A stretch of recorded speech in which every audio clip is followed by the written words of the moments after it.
안녕하세요. 저는 30대에 들어선 아주 흔한 남자 사람입니다. 후련하게 제 이야기를 원 없이 한번 풀어보고 싶습니다. 원래는 평범한 집이었어요. 풍족하지 못하고 가난하다는 것만 빼면 말이죠. 원래 제 밑으로 동생이 있었는데 너무 어릴 때 세상을 떠나서 함께 보낸 추억 같은 것도 없습니다. 동생 때문에 병원비 쓰느라 돈이 더 없어진 건지도 모르겠네요. 지방에서도 작은 동네에서 살아왔습니다. 지금까지도 저의 기억 속에 강렬하게 남은 읍내의 다방에서 일하던 누나가 있었죠. 다방에 새로운 신입 누나가 스쿠터를 타고 저희 아빠가 일하던 공장으로 가는 걸 몇 번 봤고 잘 알고 있었어요.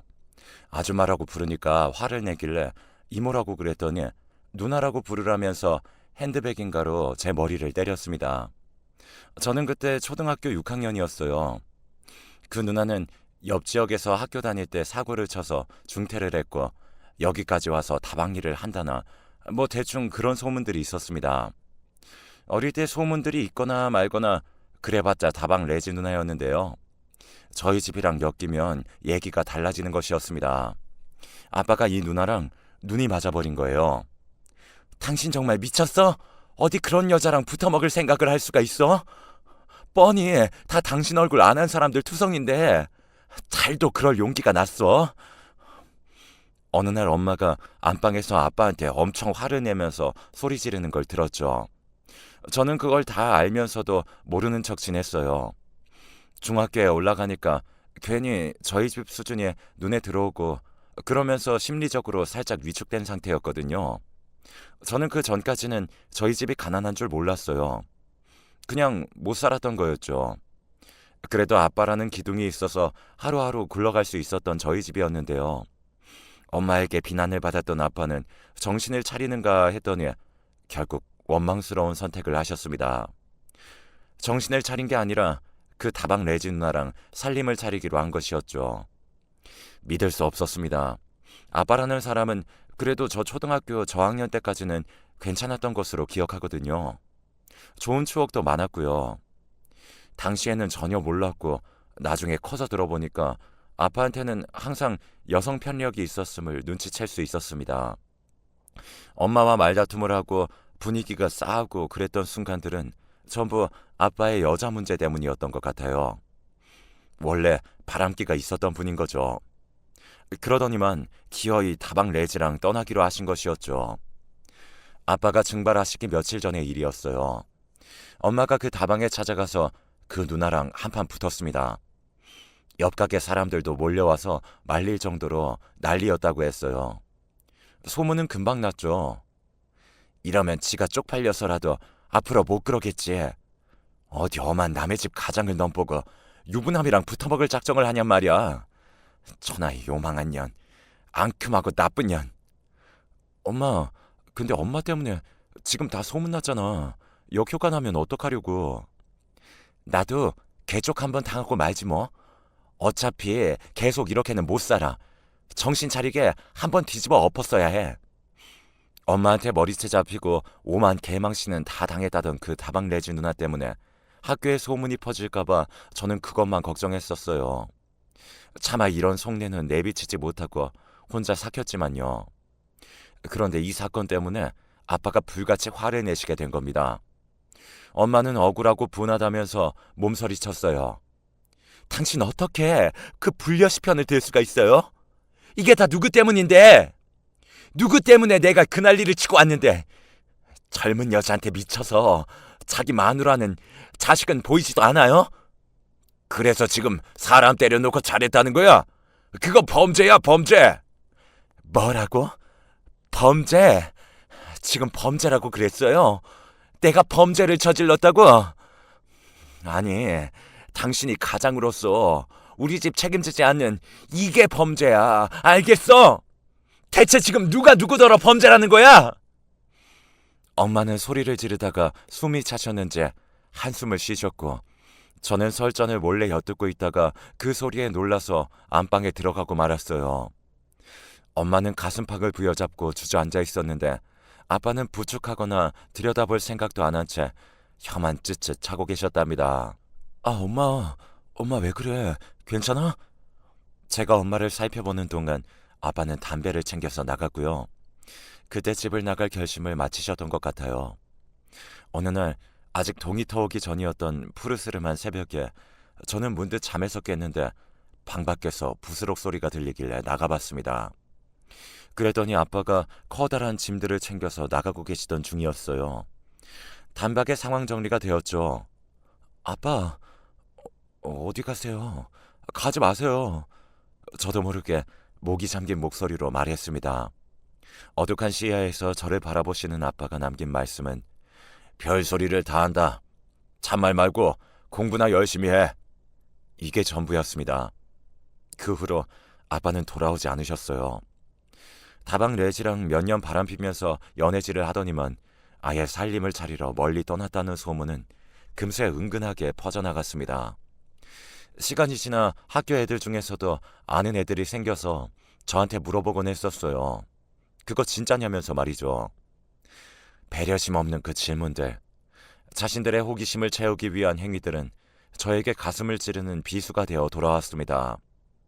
아빠는 심지어 집에 있는 돈마저 챙겨서 떠나셨어요.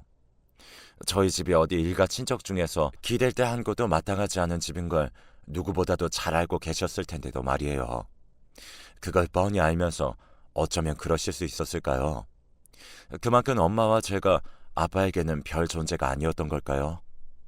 분명한 건 그 다방 레지 누나보다 저희가 덜 중요하다는 것이겠죠. 어머님, 그건 어머님이 더 잘 아시면서 왜 굳이 그렇게 말씀하세요? 저희 너무 힘들어요. 애 아빠가 그렇게 바람나서 집을 영영 떠나고. 한동안은 엄마가 할머니와 전화로 다투는 듯한 소리를 자주 들으면서 지냈습니다. 시간이 지나자 뚝 끊기게 됐지만요. 저는 고등학교에 올라가서 학교에 머무는 시간이 길어졌는데 차라리 그게 낫더라고요. 엄마는 집에서 거리가 꽤 있는 공장까지 일을 다녔습니다. 생계를 위해서였죠.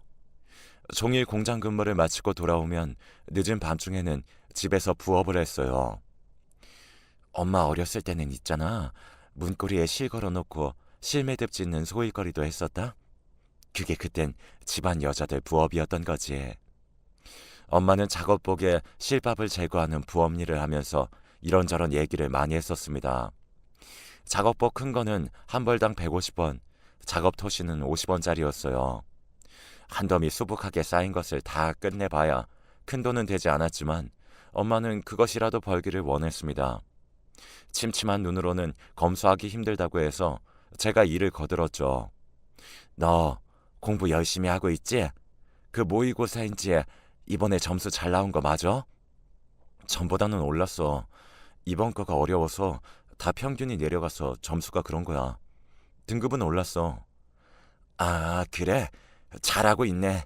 엄마 아빠가 너한테 좋은 머리를 물려주지 못해서 늘 미안하네. 엄마가 무의식적으로 아빠를 입에 올릴 때면 저는 민망해서 모른 척하는 게 태반이었으나 가끔은 물어보기도 했었습니다. 엄마, 아빠는 정말 이대로 계속 안 돌아오실까? 뭐 모르지. 그런 뻔뻔스러운 인간, 예의라고는 없는 인간, 나가서 뒤지던지 잘 살던지 지 알아서 자기 발자 꼬면서 살겠지 뭐. 저는 그런 아빠가 원망스러웠습니다. 어렸을 때는 아빠가 슈퍼맨인 줄로만 알았는데 고작 이런 어른이었다니 실망감이 이루 말할 수 없이 컸습니다. 대학 입시 준비를 하면서 미래를 설계해 나가는 친구들이 생겨갈수록 아빠가 더욱 싫어졌어요. 벌이도 시원치 않지만 저축이 없었으니 허리띠를 졸라 매야 하는 집안 형편은 늘 힘들었습니다. 엄마랑 롯데리아에서 1+1 세일을 하면 그 기간에 맞춰 가서 양껏 먹는 게 저희 외식이었어요. 햄버거 엄청 따끈따끈하다. 이거 콜라 엄마가 더 마셔도 돼. 난 됐어. 한창 먹을 나이인데 햄버거 외식에 행복해하고 싼 수입산 고기 사다가 집에서 구워 먹으면 그것으로도 사치라고 여기던 저를 엄마는 안쓰러워했어요. 네 친구들도 다 너처럼 속이 깊으니 예? 무슨 소리야. 다 내 나이쯤 되면 철들고 그러는 거지. 다 그래. 애들이 철 빨리 드는 것만큼이나 어른 입장에선 속상한 것도 없어. 엄마의 말이 의미심장하게 들렸어요. 그리고 슬펐습니다. 살림 차리려고 야반도주했으면서도 엄마와 혼인 상태가 유지 중인 것을 보면 어디 가서 재혼을 안 했을 아빠. 그게 너무 웃겼습니다. 연락 한 통 없는 사실보다 그게 더 우스웠습니다. 난데없이 객사한 건 아닐까 가끔은 그런 생각도 해봤었어요. 저는 그저 그런 대학교에 들어갔습니다. 어차피 좋은 대학에 못 가는 성적이면 집에서 통학할 수 있는 조건이 최우선이었으니까요. 그래도 일부 장학금 지원이었으니 나름 다행이었습니다. 취업준비생 따위 되고 싶지 않았기 때문에 졸업하고 금방 흔한 중소기업에 취업했어요. 이제 내가 돈 버니까 엄마는 좀 쉬어라 제발. 네가 돈 벌면 얼마나 번다고 그래? 그리고 엄마도 집에 들어 앉아 있어봐야 할 거 없어. 그럴 바에 나가서 돈 몇 푼 벌어오는 게 나아. 엄마는 식당에서 서빙 겸 주방 보조 알바를 하고 있었습니다. 젊은 부부가 차려서 깔끔한 식당이었어요. 엄마만한 사람 못 구한다면서 엄청 잘해주셨기 때문에 고마운 분들이었습니다. 그런데 어느 날 제가 근무하던 중에 전화를 받았는데 식당 남자 사장님이었어요. 엄마가 쓰러져서 병원에 와 있다고 하시는 겁니다. 깜짝 놀라서 제가 그 길로 병원에 튀어갔어요. 그날 엄마는 바로 응급수술을 받았습니다. 병원에서는 조금만 더 늦었다면 정말 큰일 날 뻔했다고 알려줬습니다. 보통 이 골든타임을 놓쳐서 목숨을 잃거나 후유증이 크게 남는 건데 저희 엄마는 운이 좋았다고 병원으로 가야겠다는 빠른 판단이 사람 제대로 살린 거라고 했습니다. 엄마가 출근할 때부터 속이 좀 안 좋았다고 말한 것을 사장님 부부께서는 유심히 들어왔다고 해요. 그러다가 엄마가 중심을 잃고 쓰러지자마자 이건 단순히 현기증이라든가 그런 게 아님을 직감하시고 무조건 병원으로 모셨다고 합니다. 장사 도중이었는데도 말이에요. 만일 엄마가 일터인 식당이 아니라 집에서 혼자 있을 때 그런 증세가 일어났다면 과연 어떻게 됐을지 생각해보니 정말 무서웠습니다. 병원에서는 엄마의 건강 상태 자체도 좋지 않다고 했고 일을 쉬는 게 낫다고 권해줬습니다. 사장님 부부 두 분께 큰 감사 인사를 드리고 엄마는 일을 그만뒀어요. 옛날에 너네 동생 얼굴 기억나? 아니, 사진 보면서 그랬구나 하는 거지. 내 기억으론 안 나. 나도 완전 어릴 때였잖아. 그치? 너무 일찍 가버려서 그런가 슬픔보다 허망함이 컸던 것 같아. 나는 왜 이토록 어린아이가 고통을 받아야 하는가. 전부 엄마인 내 잘못이 아닐까 죄책감도 엄청났고 그래서 사실 아이를 또 가지려고 했었어. 그런데 그러지 못했지. 그랬어? 난 처음 듣네. 그런데 왜 안 가졌어? 넌 몰랐지? 엄마는 자궁이 없어. 드러냈거든. 뭐? 아 진짜? 어쩌다가 언제 수술했었어? 임신 준비를 할 생각이었는데 역으로 자궁 적출을 해야만 했다니 지금 생각해도 참 어이가 없어. 어디 가서 무슨 개짓거리를 하면서 살고 있을지 알 수 없는 그 인간, 네 아빠라는 사람이 나한테 성병을 옮겼었거든. 그런데 당시에는 내가 무지해서 그게 성병이 옮아서 그런 건지도 몰랐지 뭐야. 의사들도 정확히 얘기를 안 해줬어. 나쁜 놈들 같으니. 멀쩡히 달고 살던 기관 하나가 없어졌으니 몸이 그 후로 온전치가 않네. 멀쩡한 사람들도 많다던데 나는 운이 나빴는지 후유증으로 좀 힘들었던 것 같아. 엄마가 허심탄회하게 옛날 일을 털어놓았던 날 저는 그 얘기를 듣고 분노가 치밀어 올랐습니다. 이런 과거가 있었다니 꿈에도 모르고 지나왔었으니까요.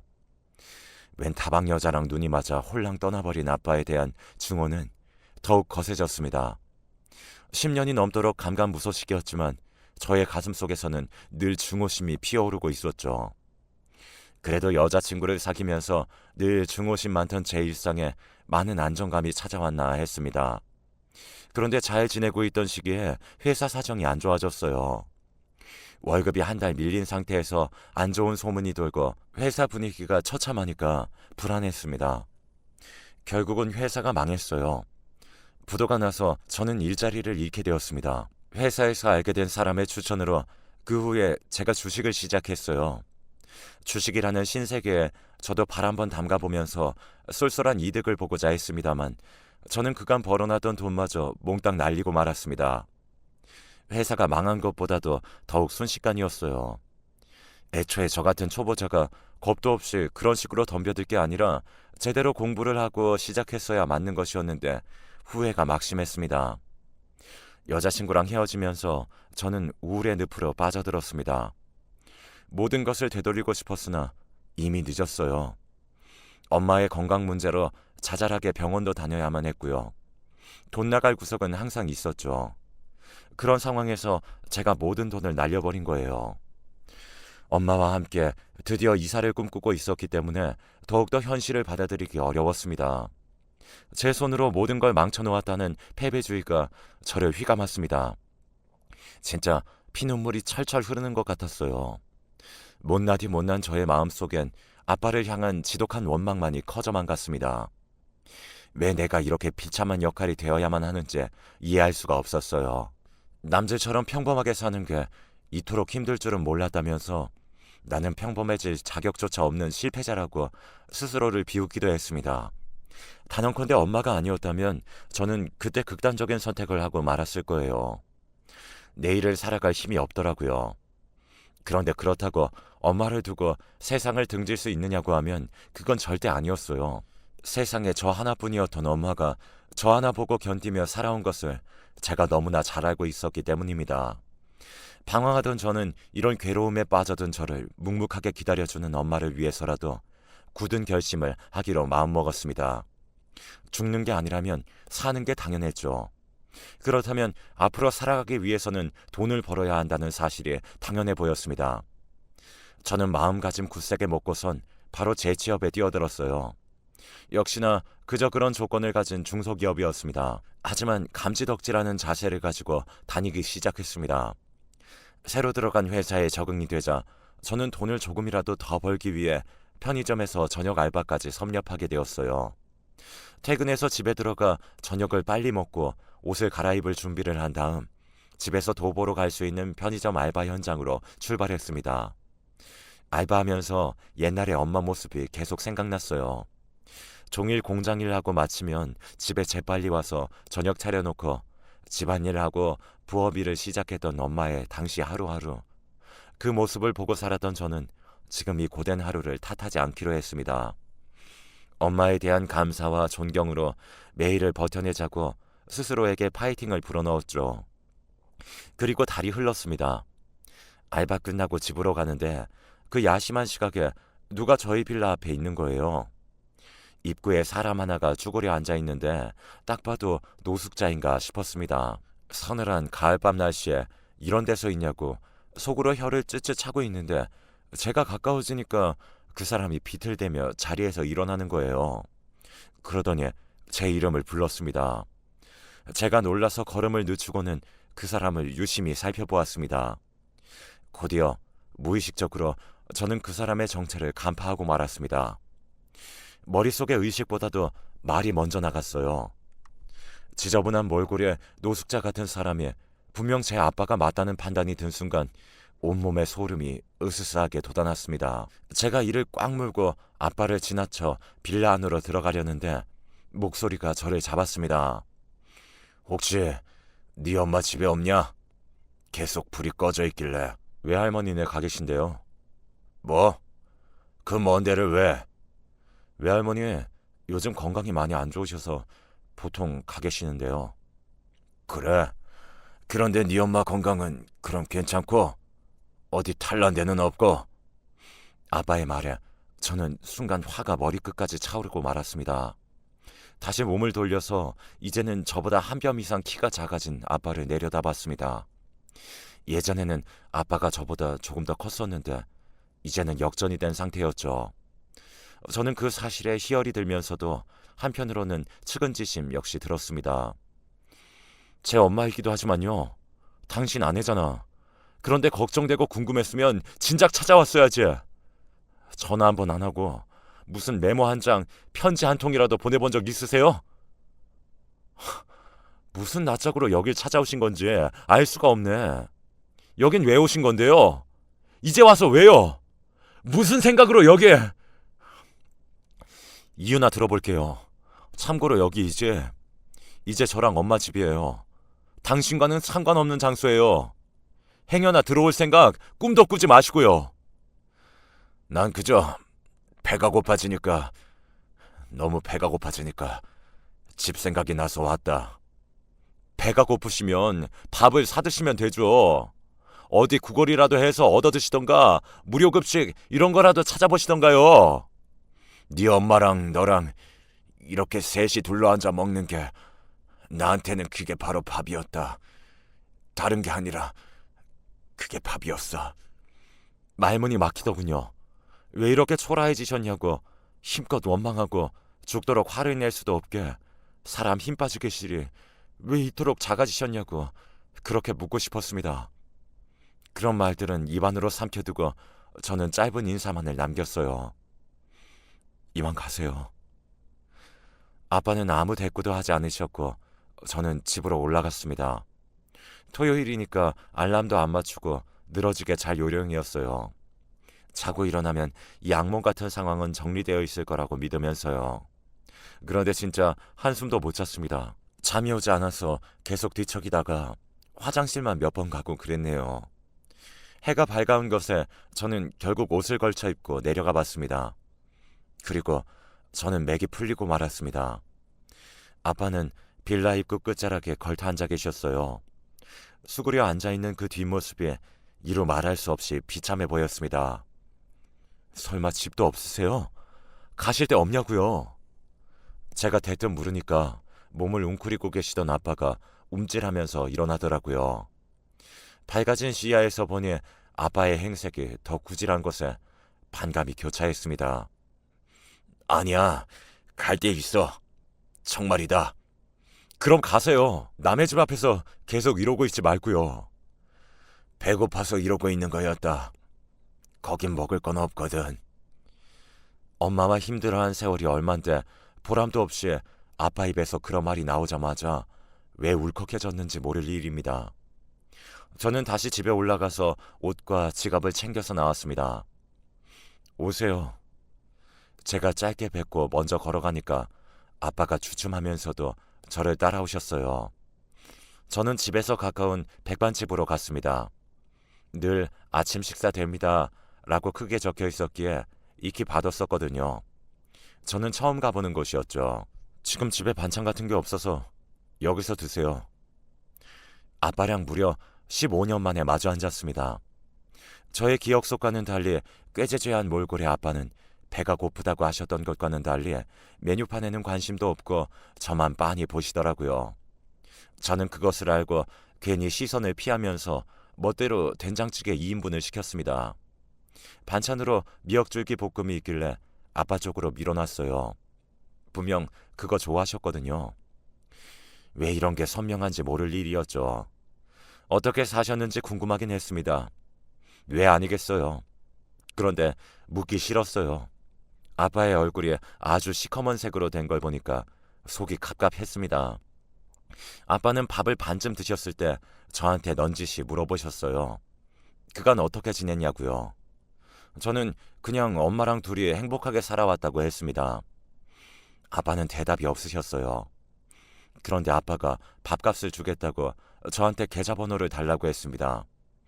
카운터에 가더니 거기서 메모지랑 볼펜을 가져오셨어요. 제가 어이가 없어서 거절했죠. 내가 네 아버지로서 지난 세월 용돈도 못 줬자니 이거라도 줘야 하지 않겠냐. 제법 단호하게 그러길래 저는 싫은 말하기 싫어서 제 주거래 계좌를 적어드렸습니다. 아빠가 그걸 빤히 보더니 고이 접어서 지저분한 외투 안쪽 주머니에 종이를 넣으셨어요. 가세요. 어디 가시는데요? 식당을 나오자마자 아빠는 저희 집의 반대편으로 걸어가셨습니다. 잘 먹었다. 모처럼 체하지도 않고 밥 한 공기 비워지는 걸 보니까 역시 가족하고 먹는 밥이라야 넘어가나 보다.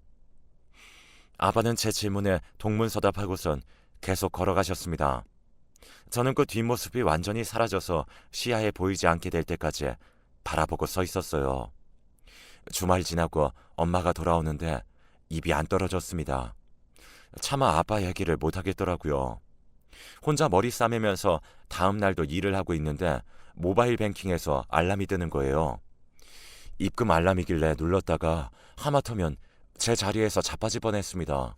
억 단위의 숫자가 찍혀있길래 웬 돈인가 싶어 깜짝 놀랐습니다. 그런데 돈을 보낸 사람이 저희 아빠인 거예요. 그걸 보고서 소스라쳤습니다. 그리고 집으로 아빠의 편지 한 통이 와 있었습니다. 퇴근길에 발견하고서는 품에 넣었다가 편의점 알바하면서 한가할 때 열어봤어요. 아빠가 시한부 환자라고 고백한 것이 적혀 있었는데 그걸 보고 정신이 아득해졌습니다.